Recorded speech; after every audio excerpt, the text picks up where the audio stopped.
Okay guys, here it is, or at least for me, the much anticipated installation of the toolboxes. As you can see, already got the crossover box in. Had to do it a little bit differently than the way it was in the old truck. You see there, the two bolts are right together. In the old truck I had one in this back slot and one up here in this third slot. You can see the mark. But under that third slot in this truck is the safe pocket. So I can't put it there. I wanted to put it here, but there's no way to get to the back side of the bolt once you put it in there. Because if you look, you see up there where the side of the bed curves, there's no under rail to get to, it's all enclosed. So I had to put the two bolts side by side, and I did it on both ends. I was a little worried that this toolbox was going to be too narrow for this pickup, because in the old pickup the edge of the box toolbox was pretty much right up here to the edge of the side rail, but not so with this pickup. Although it is a full-size crossover box, so it fit. Now I got to put my side rail boxes in, and I don't have my tripod, so I can't set you guys up to watch that way. And I don't know if I set you up on that crossover box if you'd be able to see much. Probably wouldn't. But I wonder if I can set you up on that steel rack and you can watch from up there.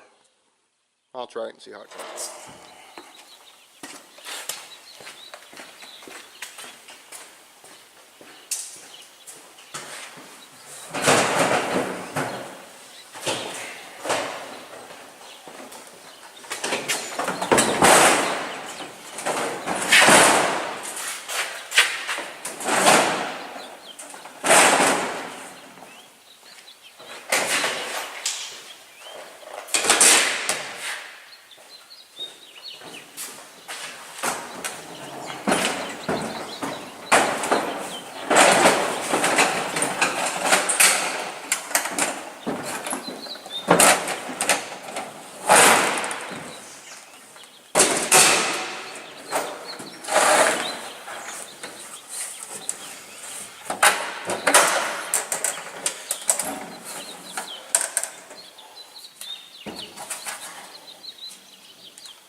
Well, the battery in my tool died, and I'm not sure this is where I want my toolbox anyway. I think I want to slide it back a little bit.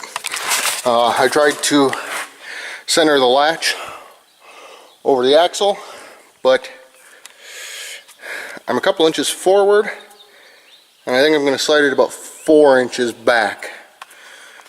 Sorry you're nice and close here, but I'm nice and close, so. But I think I'm going to have to find a different tool to use. That's okay, we've got plenty in the shop to choose from.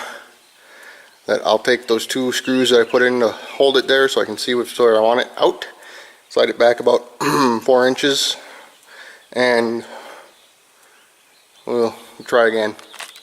This is the problem with doing it with just one person, is you can't have somebody hold it in there while you decide if it's where you want it or not. So I'll do that, and I'll get back to you later. Alright, as you can see, all of the toolboxes are in. It was less of a job than I really thought it would be, but they're in, You can see I've got support legs on both ends of these side rail boxes, because if you look inside, all of the weight is in the back, and all that holds it on the front edge are 3 self-tapping screws like that. So I got to have those supports there to keep them from falling over backwards off the side of the truck bed. But they're in. I've got my tools now. I just need to reorganize them, and this leg is kind of at a funky angle, so maybe I'll set you here and you can more or less watch me. Oop, that was too much.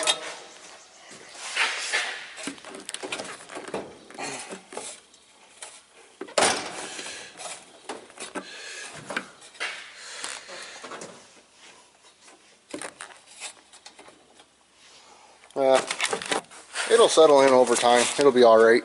I guess it was matching the other one a little bit. Maybe the camera doesn't show it that well. But those ones are pretty good. This one, I don't know, I might put it back where it was just because I think it'll support it better. But they're in. I've got to get everything back where I want it in that crossover box, and there's a couple of things I want to take out of the side rail box. But other than that, my new truck is now complete. So I'm just gonna close it up, and I'm holding the camera about chin high on me, and you can see it's kind of right at the lid on this side rail box. So this truck is quite a bit taller than my old one. You can see the gap there above the tire and the fender there in the wheel well. There's a lot of room in there, and there's a lot of travel for that suspension too. So this truck was made to haul. I think I said before in my video where I first introduced you guys to this truck that it had a gooseneck ball in it at one point. I'm not going to be putting one in because we have no need for it. I have no need for it. Maybe in my next truck by that time I should be able to buy a brand new truck rather than a used truck, although used trucks are a whole lot cheaper most of the time. But maybe I'll stand over here and tuck my shirt back in. But I'm hoping that at some point in the future I can have a breeding herd of cattle. You know, some shorthorns or red Angus or something. I like the red cattle. I know a lot of guys like the black Angus and the black cattle. I like the red. But at that point I'd like to go from the 16-foot bumper pole stock trailer that I used when I was in 4-H that my dad or my mom and grandpa bought. And you know, it's a good trailer, don't get me wrong, I like it a lot. But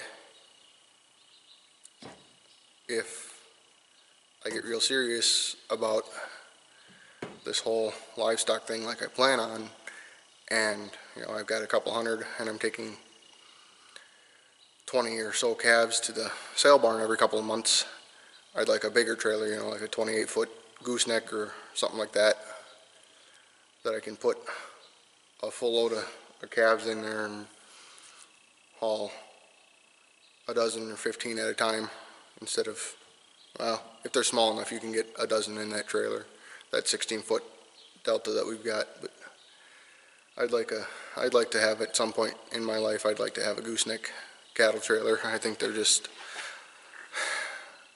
I like them a lot better than these bumper pole ones. I think they've got a better weight distribution to them. And there goes my phone. Northern Farmer. How about that? But anyways, toolboxes are in. This truck's ready to go. I just got to do some organization, and then that'll be that. So yeah, thanks for watching.